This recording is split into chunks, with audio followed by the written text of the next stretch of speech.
and welcome to Something to Talk About. I'm Linda McNamee, and for the next hour-ish, as you saw from our introduction, we're going to be finding out about the world of gaming and how you can play a part of it. And for all of you 7th grade, what team are you on? Red. 7 Red, your ELA, there's going to be a bonus question on your next quiz, so you might want to pay attention for that. But before we begin, and yes, I already kind of gave away who my guest is for this evening, but need to take care of a few housekeeping rules. We are live this evening, so if you want to give us a call, no, we're not going to give you the answer for the ELA quiz.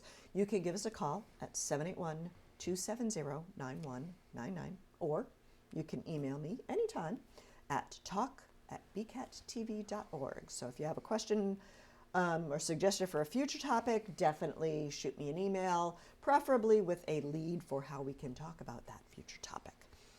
As always, I want to thank the crew for this evening. Chris Flaherty, staff member here, making sure that all of us volunteers behave ourselves and make sure everything runs smoothly. Thank you, Chris. We also have Evan Peckham and Noel Donahue here tonight. Thank you, Evan and Noel, for giving up your Wednesday evenings. And as usual, I want to thank my husband, Paul, for staying home for Daddy Date Night because Evan McNamee is not here tonight. He's home hanging out with his dad and sister, so hopefully they're surviving. Okay, housekeeping aside, I would like to now introduce you to my wonderful guest, Matthew Peltier. I almost slipped. You are the Marshall Simons Middle School Gaming Advisor, in addition to being the ELA teacher. Yes. But we're here to talk about games. All right. So thank you for joining me. Pleasure to be here. Before we get into the topic, like really deep, delve into it, can you tell us a little bit about yourself, where you grew up, and how you came to the Burlington area? Yeah, so I'm local. I grew up in Billerica, the next town over. I've lived there all my life other than living at college for a bit when I went there. And Burlington's kind of always been a place I've come. I've got family friends here, so I've been coming here my entire life. And now you come here every day. And now I come here every day, yeah. But, coming to the mall, going to the movies, Burlington's always been a place I've come my whole life. Excellent. And I noticed the blue straw in your coffee, so I'm like, oh, somebody went to True North. I did go to True North. A little bit of caffeine. Place. So anyway, how long have you been working at Marshall Simons? So I've been working at Marshall Simons for 2 full years, and this is my 3rd year there. Okay. Yeah. What made you decide to, 1, get involved in gaming, and 2, develop an after-school program? Or did you develop it, or did you take it over? No, I did start it myself. Okay. So tell me a little bit about that. So I guess I've kind of always been interested in gaming, and I think I come from an interesting generation where, computer gaming and all of that stuff started to explode as well. So my, first foray into gaming really was more on the video game side. Okay. I remember when the PlayStation came out and you got that, and I remember when Pac-Man came out. Yeah. I'm that old, so. Yeah, so playing some of those games and, some of the other computer games too, like Age of Empires and Age of Mythology, which are kind of more in some of the Dungeons and Dragons environment as well. Oh, okay. Yeah, so I've always been playing those games my whole life, and, as I grew up and as I got older, I got more interested in, reading books, in fantasy, books especially, and that kind of brought me into Dungeons and Dragons and other games. Yeah. Now, when you mention like those pseudo role-playing video games, okay, when I was growing up, there was no thing as like online anything. So when you played those games, were you just like playing against the computer, or was it starting to evolve into joining your friends online? Yeah, when I first started playing those games, it really was just mostly playing against the computer. Okay. As well as not having internet in my house for a while, which is something I think the younger kids that I teach, they don't understand. I remember when we got our first computer when I was younger, and when we were having the dial-up internet. And so that is an experience that a lot of these kids don't know, They will having to never wait understand and listen to the agony modem. of not having on demand. Yeah. And you'd listen to the modem make that crazy sound my as it gosh. would, And then as it somebody would would get pick ready. up the phone and you'd and get you'd be kicked disconnect. offline. Yeah. Love it. So at first, yeah, Those are the days.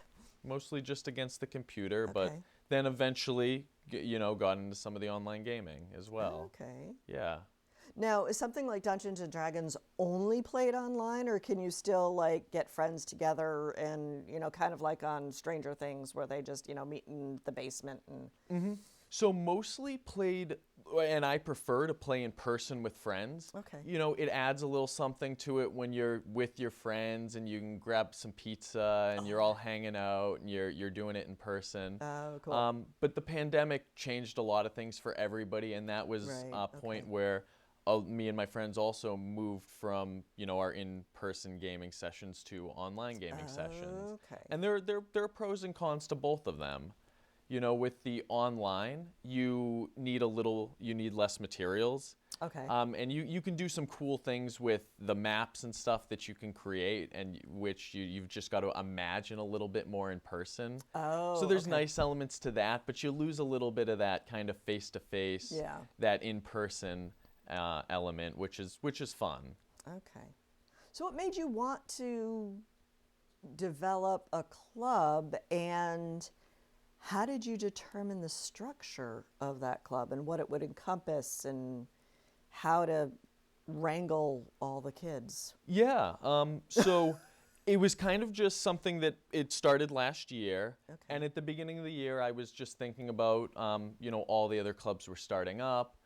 And I had talked to a few people, and, I know some people working at other schools where there are games clubs or there okay. are Dungeons and Dragons clubs. And I thought to myself, why not try to start one up at this school? Why not? Especially, too, because it's something where you need to find people. And that was something that when I started to get interested in Dungeons and Dragons, Okay. it can be difficult to find 4 or 5 other people that, interested that are in it. interested in Dungeons Okay. and Dragons and want to play. So part of my reason for starting the club was just my love of the game. Okay. And the other reason was to try to build a community so people could meet other friends and, meet after school once a week, Yeah. but then hopefully make connections with those people, make friends, and Okay. hopefully hang out on their own, and build a little group where they can, maybe on a Saturday or a Sunday night, they can get Right. together with their friends, Well, plus, hang out and play it's, Dungeons and Dragons. nice to hang out, but having a mentor Mm-hmm. be there to explain the game and explain how it goes, and then, now I know how to do it. I can take it home and do it with my friends. And Yes. And that can be one of the things, getting into Dungeons and Dragons, which can be a bit of a challenge. Okay. Because there are a lot of rules. There is some reading Yeah. required.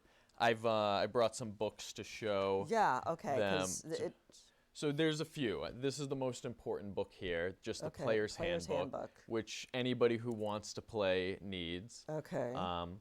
And a lot of things in there, a lot of rules to go through. Tons of different ways you can customize your characters, your play style, Okay. all of that stuff. Now, do you start with like a base character and go from there, or is it like totally from scratch?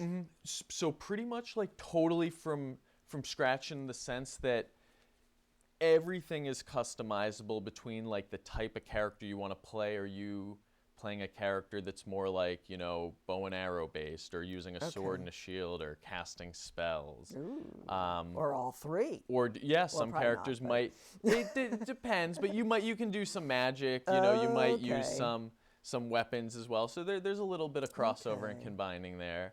But then after that, you've got to pick a background, create the character. You pick your Okay. character's race, whether you're a dwarf or a half elf or a Okay. human or So whatnot. kind of So a like lot of Lord of the things. Rings meets. Yeah. Lord of the Rings is a perfect way to imagine like what one of these games, when you're playing it, would kind of look like. That story of Lord of the Rings or The Hobbit, you could play that story Okay. theoretically and or go play on in that that adventure. world and go off on a different adventure. And there are modifications. Some people do play in Middle Earth or kind of other environments that they like, or maybe play in the Star Wars world if they're adding some more technology and stuff to it. So Oh, there's cool. there's really no limit other than what you can imagine, Oh, cool. which is kind of cool. Well, that's also cool too, because I don't know whether it's criticism, but I keep thinking of like video games. Just having the kids watch the video game, it's like you're not using your imagination, you're not using your creativity, or using somebody else's imagination to do this. So this kind of brings out that creativity. Cool. Exactly, yeah. So there's really no limit other than what you can imagine Okay. with it. So how do you get started? Or actually,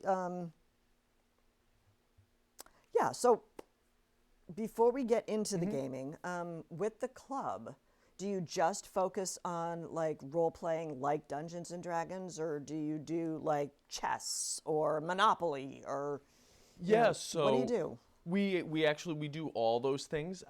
Dungeons and Dragons was what kind of drove me to start the club.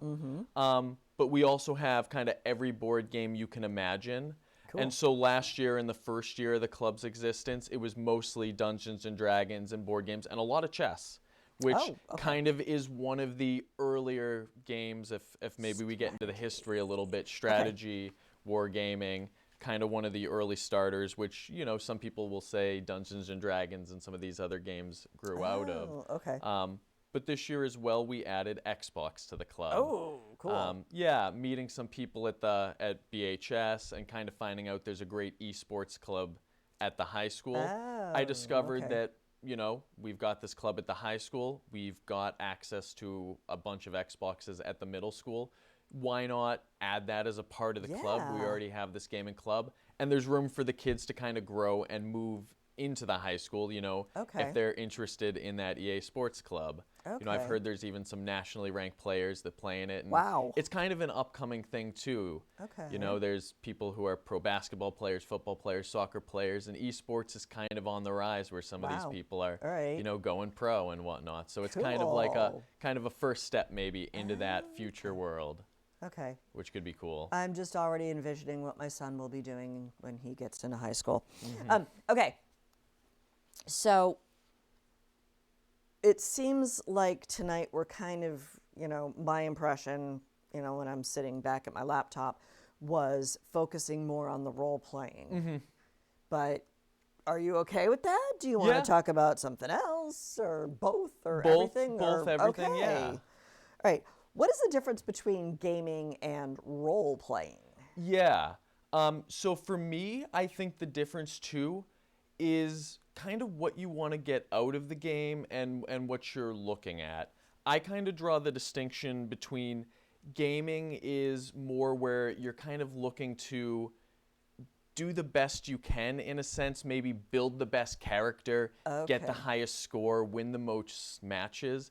And role-playing for me is more about storytelling. And maybe not necessarily, and that's one of the things I love about Dungeons and Dragons, not necessarily trying to have the best character, but make the choices that character would make. Not the choices you would necessarily make, but trying to become that character. Kind of like a storyteller would, where they might have a character in a book and, they might not do what that character did, but that character has a certain personality. The characters you kind of create in Dungeons and Dragons have a certain personality. And you want to try to, make those choices, even if it's not maybe the best choice. It might be something where it disadvantages your character in a sense. But if it's a good storytelling element, it kind of helps to drive the plot forward. It can be fun. And I've done both in my times playing Dungeons and Dragons, where I've played characters where I'm just trying to kind of build the strongest character I can build, which can be fun, and played characters where I'm like, no, right now I'm actually just going to focus on this character's story, and I don't know exactly where they're going to go. The situations will help determine it, and I'm just going to kind of go with that and see what happens. Situations. How do those situations change in the story? Because a story is not just about one character. It's about the environment that character's in. So how is that environment developed? And no, that wasn't one of my questions. I'm just thinking of it now. So overall, you have in Dungeons and Dragons in a very important role, one of the people in the group will take the role of what we call the dungeon master. Oh. And that okay. player, you can kind of think about that role as a few things: the storyteller, the author, the referee, and kind of like Referee. the referee can get important because rules can be debated and things can, Well, especially with your rule book being, heavier than a dictionary. Yes, yes. And also they're kind of like the god of the world you're in. Ooh. And there are many I depending want to on be the dungeon universe. master. Yeah, so it can be a powerful role. Okay. And that dungeon master writes the story.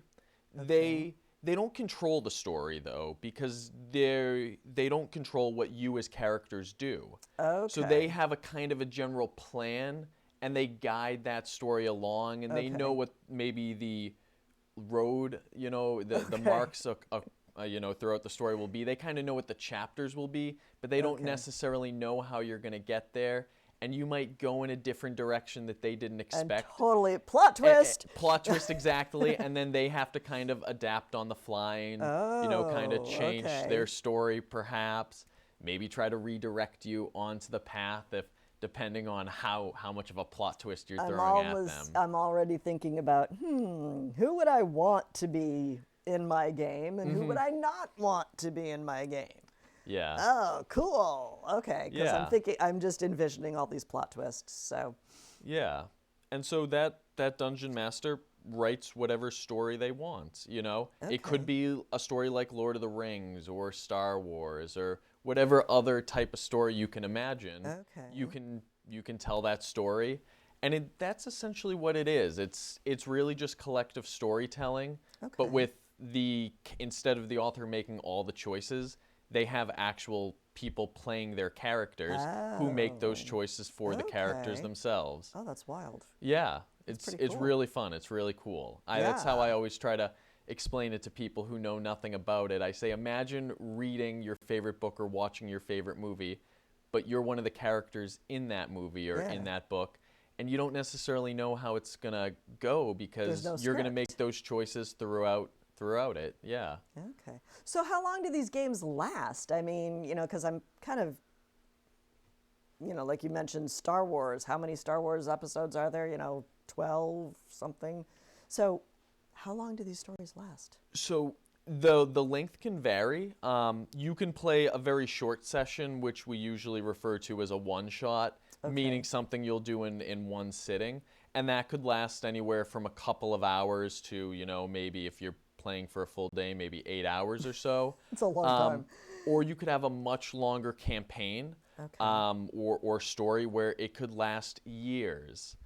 In the Wow. current story we're playing in my group that I play with, we've had different kind of, I guess maybe you'd call them chapters or books within the story, but we've been in the same story for 5 years now. Wow. Yes. Okay. Yeah. And different years we've played more or less, but Okay. these things that you can go, in one sitting, or you can play a story for years Oh, potentially. wow. Yeah. Okay. It's kind of like the ultimate Monopoly game. Yes, exactly. So it doesn't finish, at the end of one day necessarily. Okay. Yeah, it could go on for a while. And Okay. that kind of depends on what your goal is. Do you have a set goal, or do you get to a certain, road mark and then your DM kind of writes another part so you can keep exploring those characters and see where they go? I was going to ask you, who decides how long it is? Is it the dungeon master, or is it like a collective decision to make? I mean, I suppose there's a little bit of I'm just like of the that, dungeon master. of it being Okay, and then the world collective. blows up. And Yeah. So it could be a little bit of a collective decision as well, because Okay. you're all a part of that story. But I would say the dungeon master has a large part in that story, being the one who kind of, determines what the story is going to be. They might have some sort of idea where this is the end of the story. Okay. They kind of know where they want to go. Or it could be a story much where... to the dismay of their players. Yeah. Or it could be a story where they kind of had some great plan, but something really terrible happens and a lot of the characters don't make it. And then maybe that story ends. So if a character doesn't make it, does that mean that person's no longer allowed to play, or can they, invent a new character, or do they just have to like, eat the popcorn and pizza? No, so you usually what will happen, and it kind of depends on the game and the situation, but if it's a campaign that's longer, that's Okay. going on for multiple days Years. or a while, for example, yes, I've lost many characters. It can be sad, and you'll create a new character and try to work it into the story somehow. Okay. Where maybe the next time the group gets to a certain town and they're staying at an inn, maybe they'll bump into this new person who wants to go on adventures, and Okay. they'll join up. So you have to kind of write that character into the story if that happens. Yeah. So you kind of have to.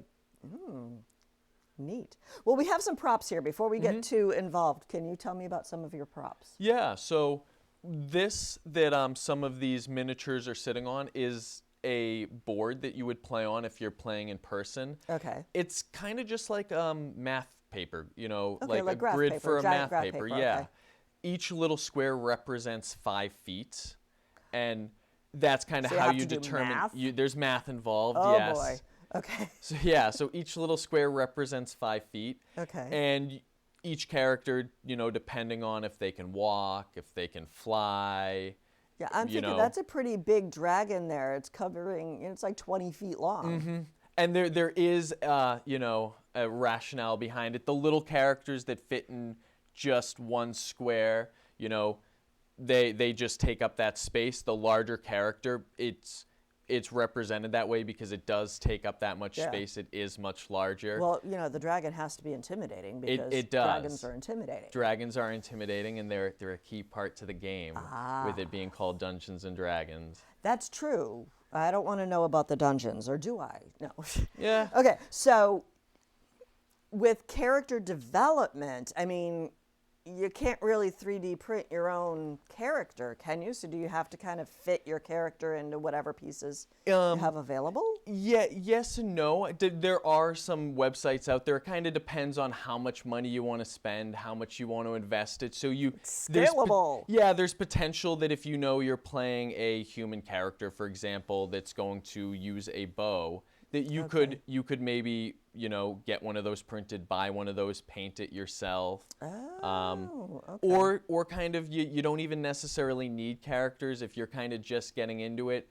You could use, just like the generic pieces? You could use little generic pieces. Okay. You could use coins to represent the characters on the map. Okay. So you don't necessarily need the characters, but they add a little bit of flair to it. They add a little bit of fun. And you can watch when somebody dies. Yes, yeah. Knock them off the world. Okay, I'm sorry. I digress. Yeah. So what about all the dice? So, I'm used to yes. die being, 6 sides. Yeah, so there is the normal 6-sided die. Okay, but that's which got pretty gets pictures used. on it. This one, it just has kind of a picture of a lion on the 6 side okay. to represent the 6. So these are used for maybe damage rolls, essentially, when you get into combat situations in the game. Because you don't have a computer, you use dice to kind of symbolize, how much damage you might do. So there's a randomness to it. So the D6 gets used for that. The most important die, which gets used most often, is the D20. Wow. Which is a 20-sided die. Okay. And if you're looking at it through the math perspective, there's a 5% chance, to roll each number. Okay. And so this is the die there it that is, gets math again. Yes, more math. This is the one that gets used most often for kind of determining who goes first. If you maybe have to make some sort of ability check in the game, which could be something like you're walking through the forest, and how perceptive are you? Do you notice a trap? Do you notice an enemy lurking in the bushes? Okay. So the higher the number? The higher the number, the better you roll. And each character has certain skills. Some characters might be really good at sneaking around. Some characters may be really athletic. Some characters might be very intelligent in certain ways. So you've got some sort of base skill built in, but then just to symbolize the randomness of life and what could potentially happen, that's when the die rolls in. So you might say have a +5 to your perception. Okay. And then you might roll this die and roll 13 on the die, and Okay. you'd get an 18, and that'd be a pretty decent perception score if you think of it like, Okay. that'd be like a 90%, Yeah. and that would be pretty Cool. decent. Yeah. So how do you know what your character's perception base is? So there's a little bit of math and a little bit that goes into the character development. Yeah, let's talk about that. You've got a character sheet Okay. when you play, and it kind of varies depending on what type of character you're playing. Are you playing Okay. somebody more who is a strong character who needs that strength to swing a sword, or are Okay. you playing someone more like a wizard that needs intelligence to cast its magical spells? Okay. So each character kind of specializes in different things, and you might be proficient in a couple of these skills that you can choose Okay. from. So you can't be proficient in everything. That's cheating. Unless you're maybe a bard. Bards are kind of a jack of all trades. So Okay. they're not But master of none. master of none, exactly. So they're not maybe fantastic at anything, but they're pretty good at everything. So Okay. you could be in that boat, but most characters will maybe have 3 or 4 skills that they're really good at, and then Okay. the rest you could still roll really well. Like in life, you could get really lucky in a situation, Okay. but you're less likely. If you maybe are not somebody who's very stealthy, you're not a sneaky person, you've got a low dexterity Okay. score, you might not sneak around you're a very dwarf. well. Yeah. But you could get lucky, and maybe Okay. maybe the people who were watching fell asleep on watch and they didn't notice as you snuck by. Okay. So with those, qualities, Mm-hmm. is that like incorporated into the rule book that you showed me? Where Yes. it's like, oh, okay. So that's all incorporated into this player's Okay. handbook. So how here. long does it take to fill out one of those character roles, and can you change at any point? Because I'm just thinking, if a game lasts 5 years, Mm-hmm.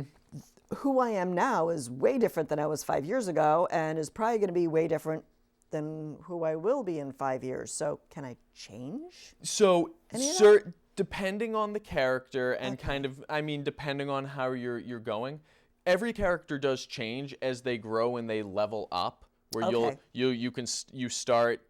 Typically people won't start at the first level when they're campaigning. You might start at like level 3. Oh, So you have okay. some more abilities. Okay. But as you level up, you might gain some more skill proficiencies. Oh, okay, so you can still level up in this just like in a video game. Just like in a video game, Because I'm exactly. used to, my kid always yelling, "Hey, I'm up to level 49 or Yeah. 52 or whatever." I'm like, you play way too many video games if you're up to that level.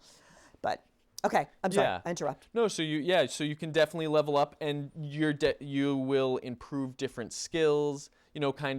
You might start off and you're thinking maybe I'm a character that wants to focus on intelligence, but throughout your experience, and it kind of depends, are you going more for that role-playing element? And there are certain situations that your character has been through where it kind of pushes you more in a certain direction. You might then decide to focus on a different skill because you kind of feel like, okay, in the life of this character, they've kind of done these things. They've gained this Okay. type of experience. So you might kind Got of it. go with something like that. All right. Yeah, So did you want to tell me about your first character? sure. Because I think that might be on the test. Yes. Or is something else on the test? Yeah.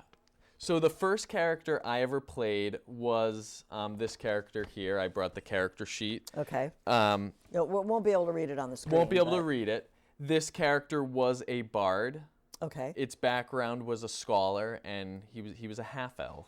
Half elf. A half elf, a mix of a Okay. human and an elf. Okay, I was kind of wondering Kind of what the what other is half was. not a half-sized elf, but yes, a Okay. mix of a human and an elf.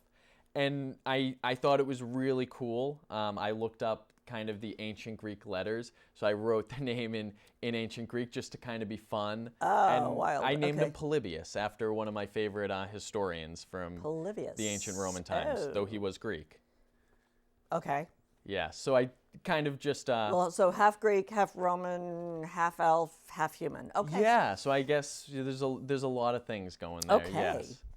Yeah. So he was a bard. So what did he have any magical abilities? He did have magical abilities. Oh. So mostly abilities to support his teammates and to Okay. help his teammates out. And that is something that, bards can as kind of jack of all trades, master of none. do. They can go in so many different directions. Okay. So he was built in a way where if an ally was hurt, he could heal them. You know, if an ally maybe went unconscious, he could try to get them back up. You know, maybe distract a character.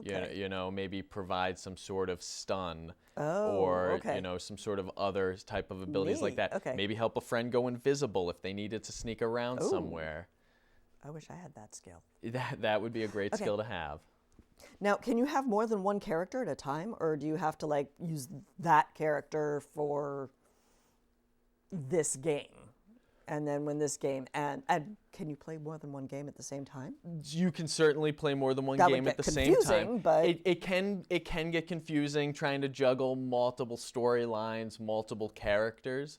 you know, some people are very well able to read different novels at the same time. I can't do that. I have to like one train of thought, one storyline, and then so Yeah, and you know, I don't see why you couldn't potentially have multiple characters within the same storyline. You know, I mean, even if they were interacting, you know, that might get a little trickier if then you're like talking to yourself and you're trying to do that. So typically, you play one character within one story. Okay.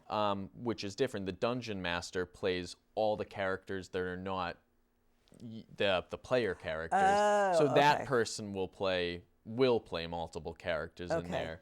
Now, does the Dungeon Master have to do one of those for each of those characters, or does he or she just kind of make it up as they go along? It depends. They might if they're building some sort of character like that, but the Dungeon Master also has the help of The monster manual, which is kind of set up with tons of different characters and monsters that your players might encounter. So they may just go off something like this. Okay. Yeah.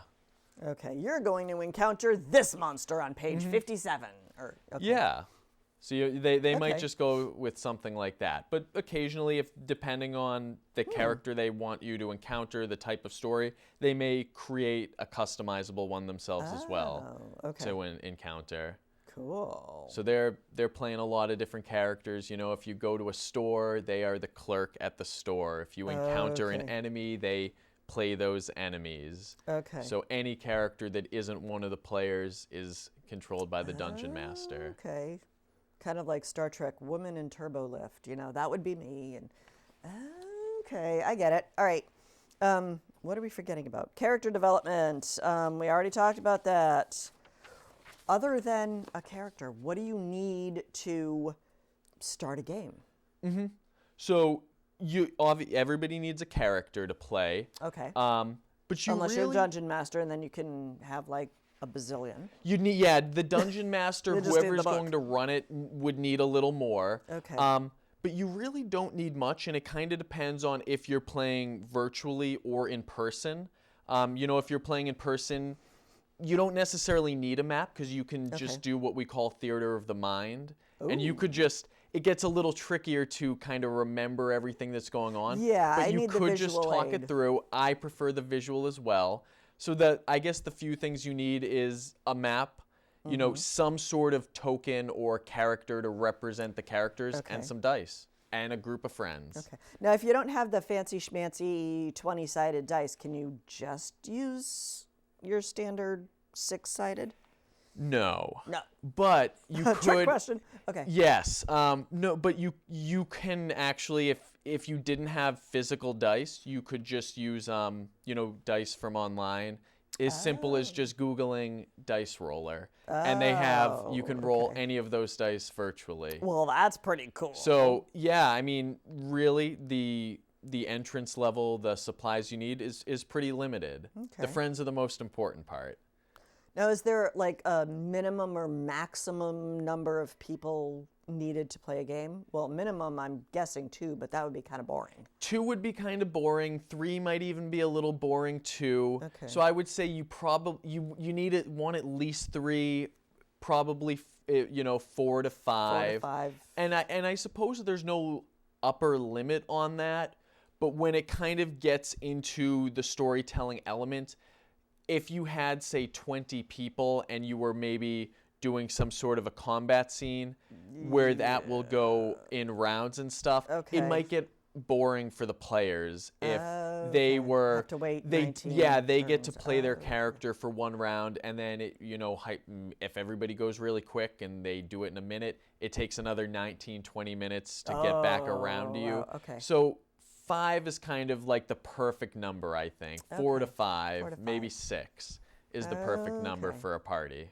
So yeah, how long does, you just kind of triggered, how long does a turn last? So How do you- in game time, In game time, it would okay. last in a combat situation where timing matters and kind of turns matter, and you're not kind of just role playing outside of it. A turn would last 6 seconds in game Oh, time. It wow, would represent 6 seconds Okay. of time.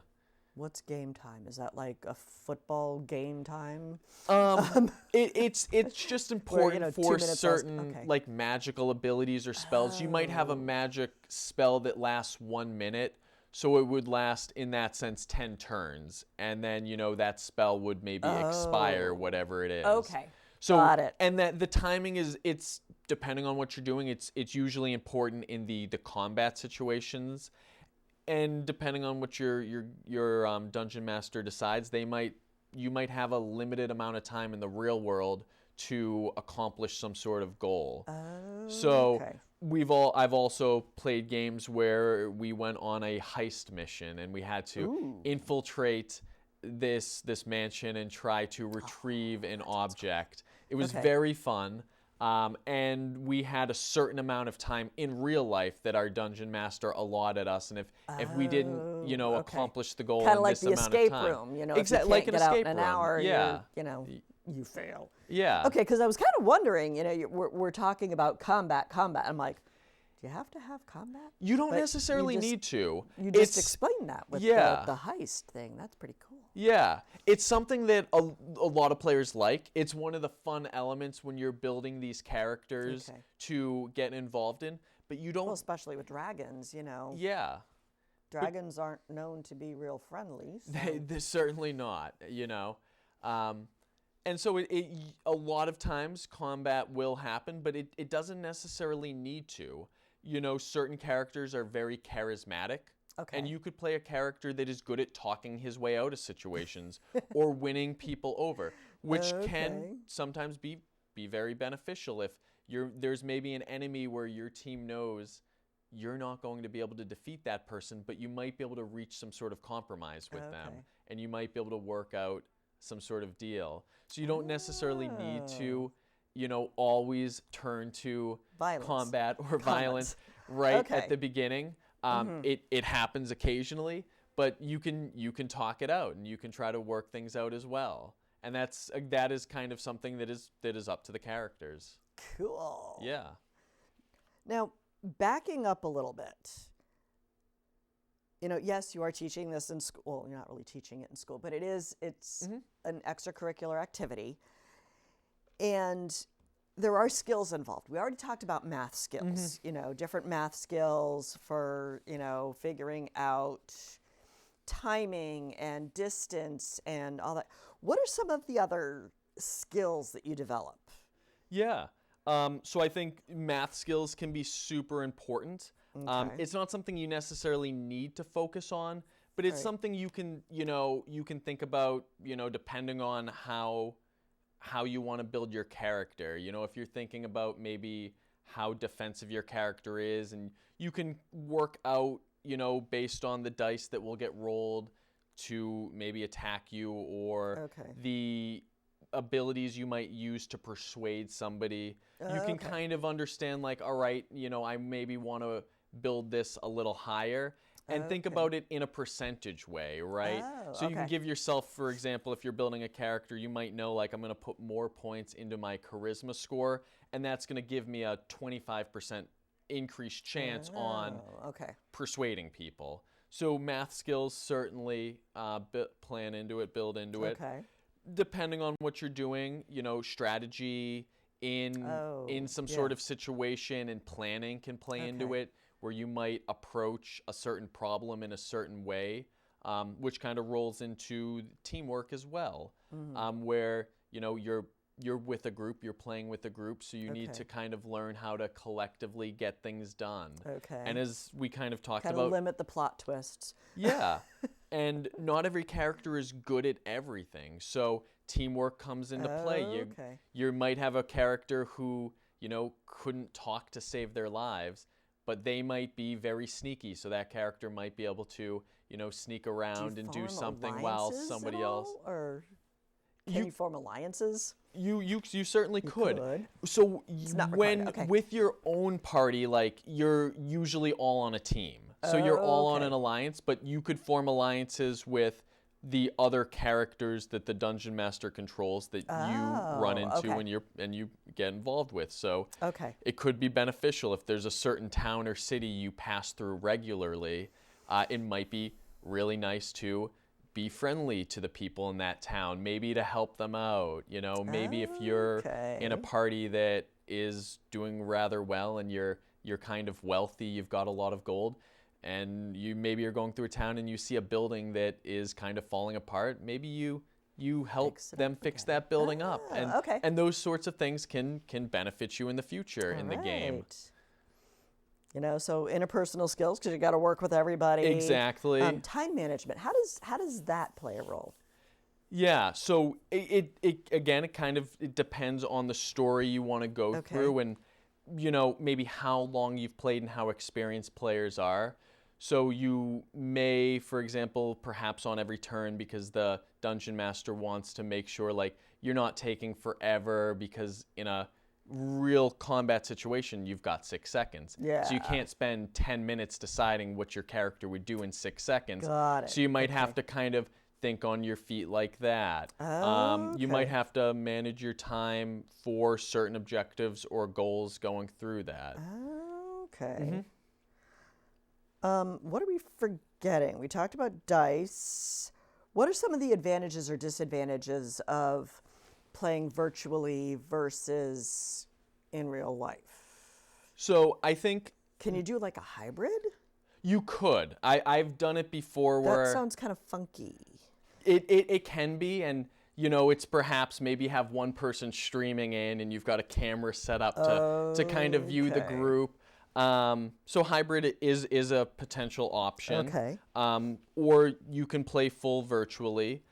The advantages of that is you can customize the map much more than maybe just a board that looks like graph paper that you use a marker to maybe draw buildings or streams or roads okay. on, versus a map that you can create on a computer where you can actually create that environment that you're going to play in. Yeah. You can customize the character a little more than, you know, maybe if you don't have some miniatures, you know, maybe in real life if you don't have those things, you're just using a coin or Okay. an old Monopoly piece Yeah, or exactly. something Okay. to represent characters. So you can do some of that online.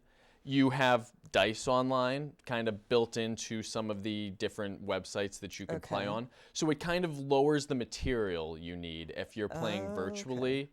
In person, though, on the other hand, you need a little bit more material. You need more supplies to play.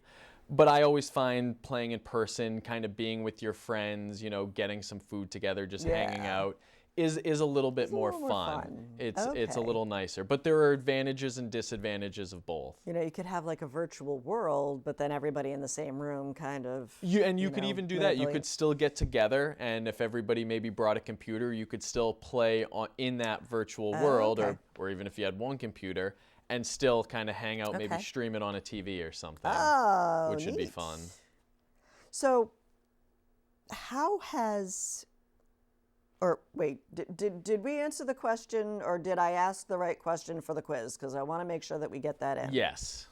Okay. Do we need to repeat it, or was it a one-shot deal? A one-shot deal. Make Okay. sure the kids are listening. Okay. So I'm just, kind of going through my notes and everything. We didn't really, I don't think we mentioned like the target audience of gaming.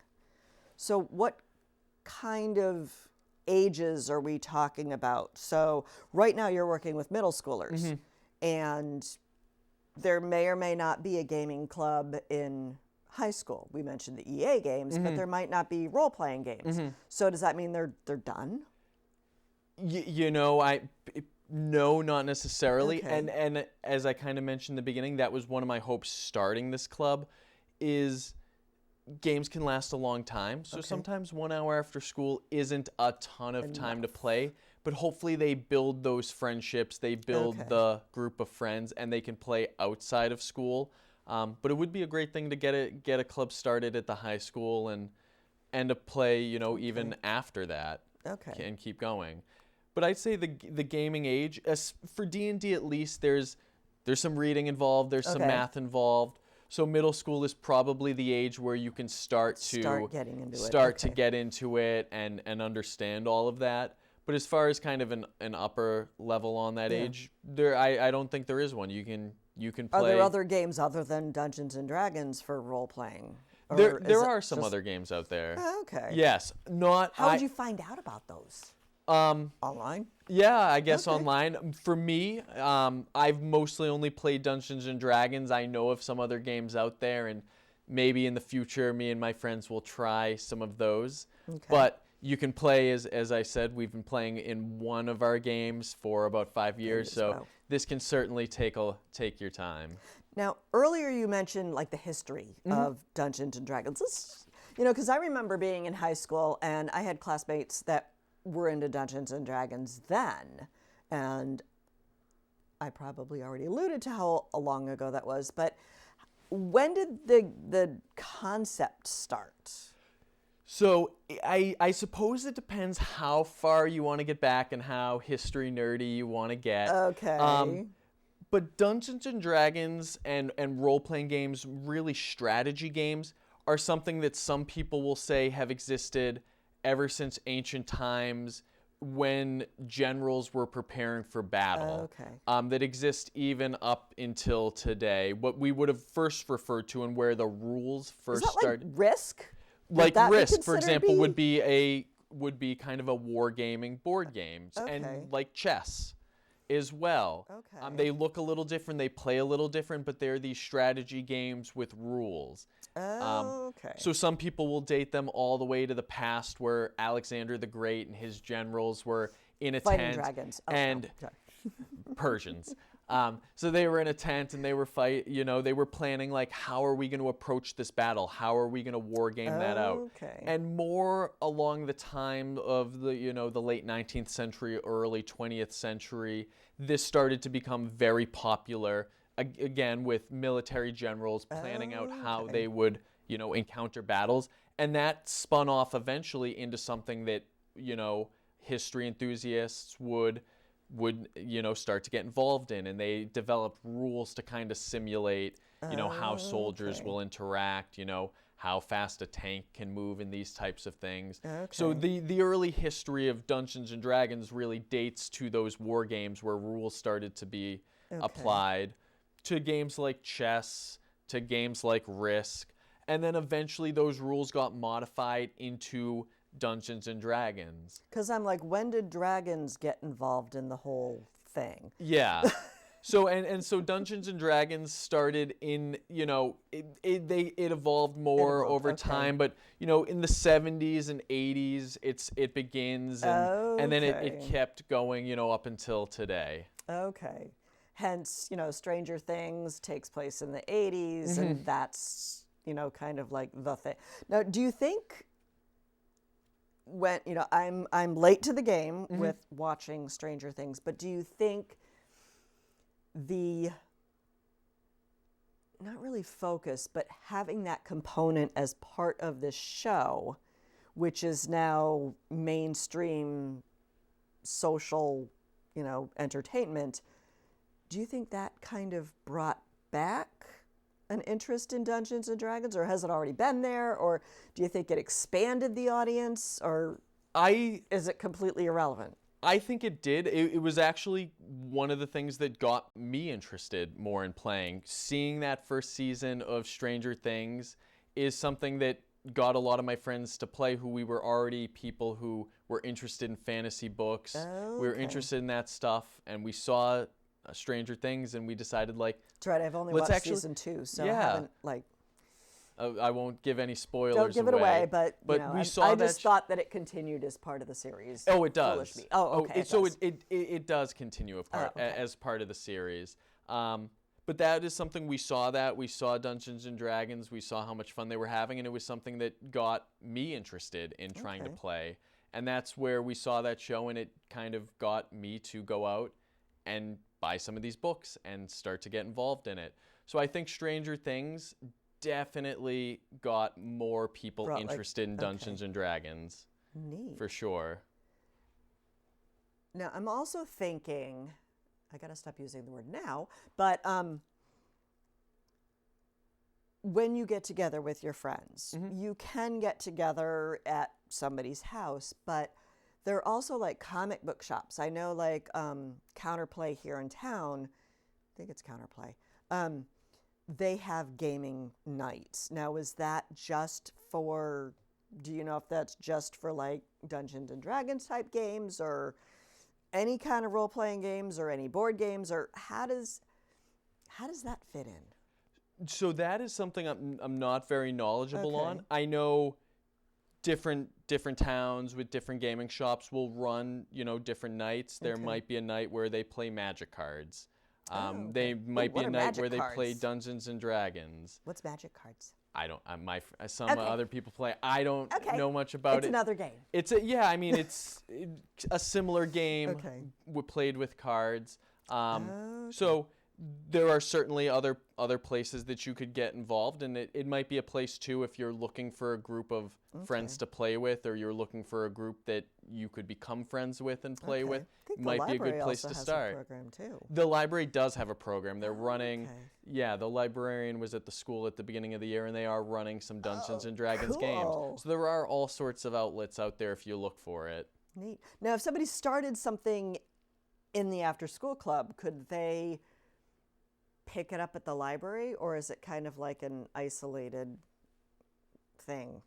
It kind of depends on what those players and what that group wants to do. Okay. Usually one of the rules with me and my friends is we don't play if somebody can't make it, or we'll play a different game that doesn't involve that person, so they don't lose out on the story, and we don't lose out on the character telling that story. But it's something where they could certainly start in the after school club, and then hopefully all get together, be outside of school and play that game and continue it. Okay. Yeah. The gaming club, Games Club, Gaming Club. We call it Games Club. Games Club. Okay. That has only been around, you said this is the second year? This is the second year. What are your goals for the club? Really, I mean, the main goal, as I said to start it, was just to build a community where people could meet, they could make friends, find out friends that are interested in similar games, and then hopefully play with those friends outside of school. Okay. And also, I've added to the club this year, as I said, from last year to this year, we've added esports and Xbox as an element of the club. So kind of seeing where it goes, and what else we can add, kind of what the students want. I usually start each year off with kind of a questionnaire to kind of ask the kids, what games are you interested in? What do you want to play? So kind of taking it kind of as we go, but, knowing that it can hopefully grow.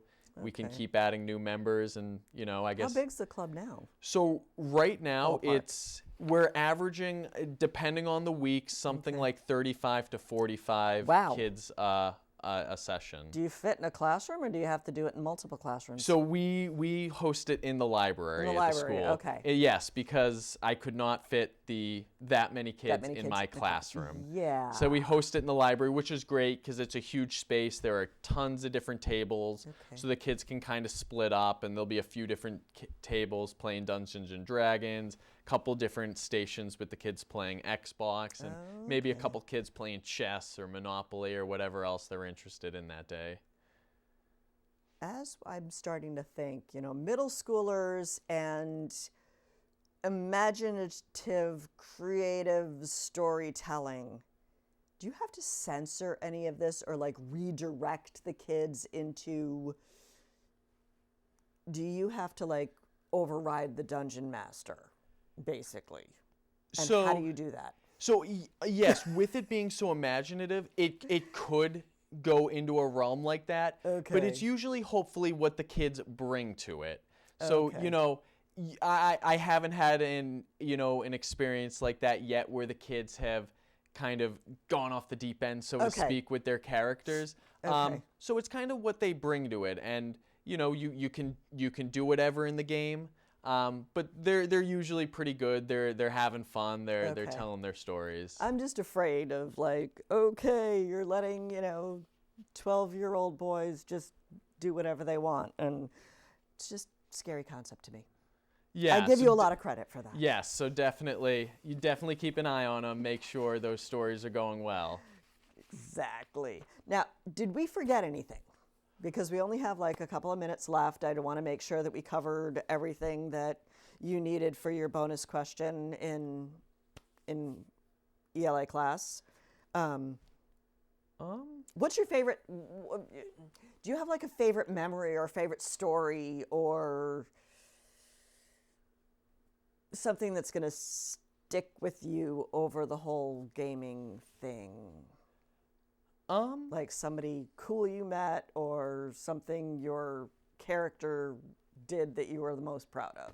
Yeah, I guess one of the characters I'm playing now, I think is one of the best characters I've ever played, because I've really let the background of that character, the experience of that character kind of dictate where they're going to go, not really necessarily worrying about what's good for the character or what's good for the game or what would be good for me as a player.